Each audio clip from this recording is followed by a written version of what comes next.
is something quite extraordinary about a police officer telling a group of gay women, you can't be on this gay pride march because you've upset some men, some trans male activists over there, and therefore you have to leave. And yet that is exactly what happened. Tell us about it.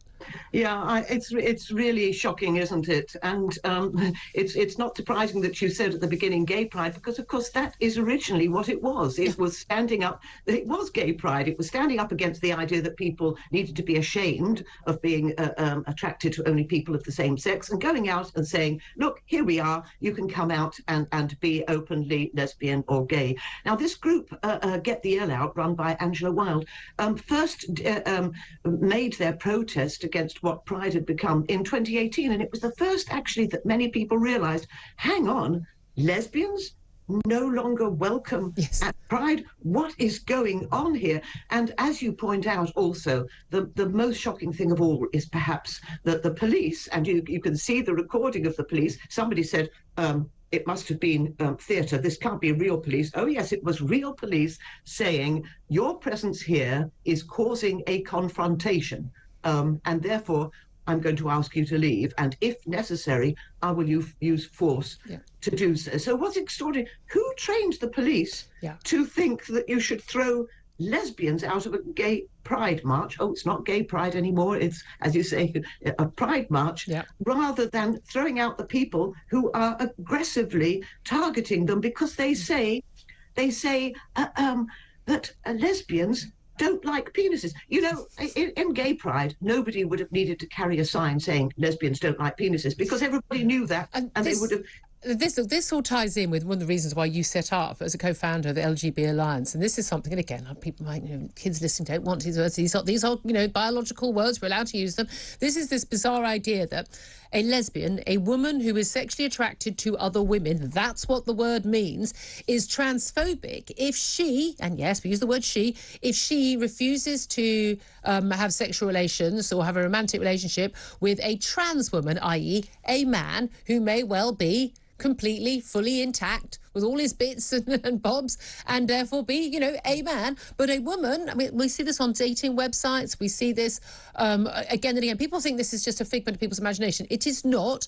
There is genuinely a whole campaign by, again, not most trans activists, I would say misogynists, who are basically saying that a woman who will not have a sexual relationship with a man is transphobic. I mean, this is mind-blowing stuff. It's almost impossible to get your head around it. The point is that this word transphobic doesn't have anything to do with fear, and it doesn't have anything to do with hatred. It's about not accepting that a person with a male body can be a woman, can be a lesbian. Now, in the 1970s, because I was actually around as an out lesbian in the 1970s, I would often encounter men who would say, slyly, well, I feel like a lesbian inside. And it was kind of an unpleasant joke. Yes. It was, and these days, people with male bodies who say that they're lesbians are supposed to be not only taken seriously, but, as you say, their feelings are prioritised over the feelings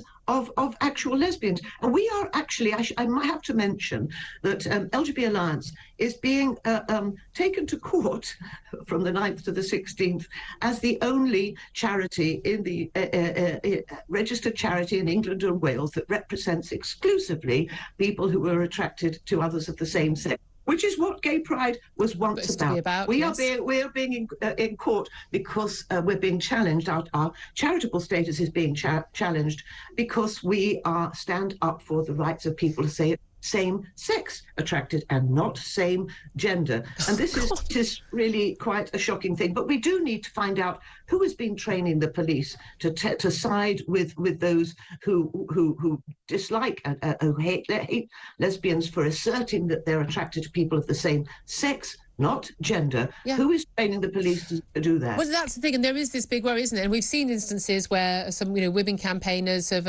been, wanting to make speeches in front of suffragette statues and things like that, and being intimidated by men wearing, all black balaclavas in the street, for goodness sake. Basically, very physically intimidating behaviour towards women, shouting at the women, being abused, and police officers doing nothing. But here we are at a gay pride march, and this is the thing: a lot of people just don't understand, which is why you set up LGB LGB Alliance, that Stonewall and the other bodies that are supposedly representing gay people are now so imbued with trans ideology that they are, and they're pitting, they're almost sort of pitting trans people over the rights of gay men and gay women, but effectively almost eradicating gay women. This is a real concern, isn't it? Yes, but I wouldn't say it's about trans people, to be quite honest, because many trans people are vulnerable members of society. It's really about an ideology. It's about gender identity ideology and telling everybody. I get told, you have a gender identity. And I say, well, actually, no, I don't. Yes, you do. Everybody's got one. And this is a kind of quasi-religion, isn't it? How dare somebody tell me what my identity is? Isn't that a bit peculiar? Yeah. It's mad. There is no way you can tell someone you've got a gender identity. I don't know what it is. It sounds like a very sexist idea to me personally, but it's a very 1950s idea of what a woman is and what a male identity and a female identity is. I mean, I genuinely talk about this as often as I can on the show because I want to make sure this is mainstream and it is something that is good. I was very pleased that last week, Thursday, I hosted one of the Tory party hustings, and one of my quickfire questions to Liz Truss, not the one about Emmanuel Macron, which made, of course, an diplomatic incident, but was is a trans, both to her and to Rishi Sunak, is a trans woman a woman? And both of them answered very firmly, very quickly, no. I think that's a good start, at least. Yes, it is. I mean, obviously, since trans woman these days simply means a person who is male who says that they are a woman, it doesn't mean anything else at the moment. So then it is, of course, nonsense to equate someone's personal feelings and personal beliefs with biological reality, material reality. Oh, biological reality is considered a hateful thing, and it is considered hateful to talk about same-sex relationships.